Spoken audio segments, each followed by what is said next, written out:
ದೇಶದ ಬೆನ್ನೆಲುಬು ರೈತರು ಅಂತ ಹೇಳಿ, ಬಟ್ ನನಗೆ ಬೆನ್ನೆಲುಬು ಅಂದ್ರೆ ನಮ್ಮ ಮನೆಯವರೇನೆ ಅಂತ ಹೇಳಿ. ಜೋರಾದ ಚಪ್ಪಾಳೆಗಳ ಮೂಲಕ ವೇದಿಕೆ ಮೇಲೆ ಬರಮಾಡ್ಕೊಳ್ಳೋಣ. ಉಮೇಶ್ ಅವರು ಬನ್ನಿ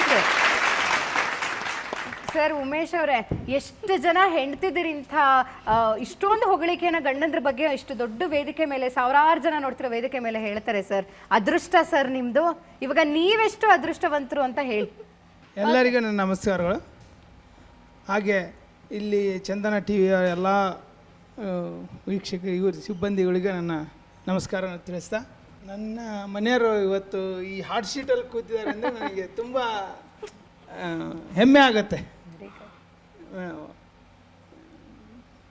ಮತ್ತು ಇದ್ರ ಬಗ್ಗೆ ಹೇಳಬೇಕು ಅಂತಂದರೆ ನಾವು ಭಾಳ ಕಷ್ಟಪಟ್ಟಿದ್ವಿ.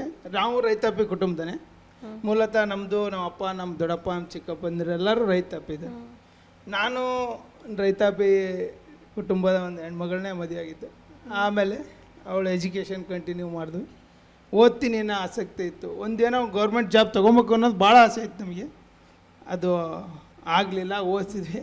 ಆಮೇಲೆ ನನ್ನ ಜೊತೆಗೆ ರೈತಾಪಿ ಕೆಲಸಕ್ಕೆ, ತೋಟ ಕೆಲಸ. ಏನೇನು ಕೆಲಸ ಮಾಡ್ತೀರಿ ಒಟ್ಟಿಗೆ?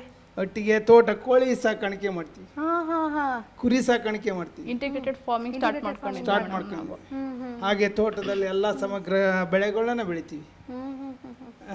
ಯಾವಾಗ ಜಾಬ್ ಸಿಗಲ್ಲ ಅಂತ ಕನ್ಫರ್ಮ್ ಆಯ್ತು, ಇನ್ನು ಉಳಿದಿದ್ದ ಫೀಲ್ಡ್ ನಮ್ಗೆ ನಮಗೆ ಗಟ್ಟಿ ಅನ್ಕೊಂಡೆ ಮಾಡಿದ್ರಿ ನೀವು. ಆಮೇಲೆ ಈಗ ಸರ್ಕಾರಿ ಕೆಲಸ ಬೇಕನ್ನಿಸ್ತದ ನಿಮಗೆ? ಈಗ ಸರ್ಕಾರಿ ಕೆಲಸ ಬೇಕಂತ ಅನಿಸ್ತದ? ಇವಾಗ ಕರೆದು ಕೊಡ್ತೀವಿ ಅಂದ್ರೆ ನಾನು ಯಾಕೆ ಕಾಣಕ್ಕೋ ಫೀಲ್ಡ್ ಹೋಗಲ್ಲ ಸರ್.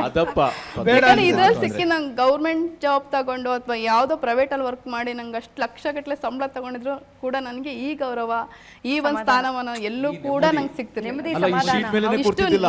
ಕುರ್ಚಿ ಮೇಲೆ ಬಂದು ಕೂರುವಂತ ಅವಕಾಶನೇ ಇರ್ತಿರ್ಲಿಲ್ಲ ಅಲ್ವಾ?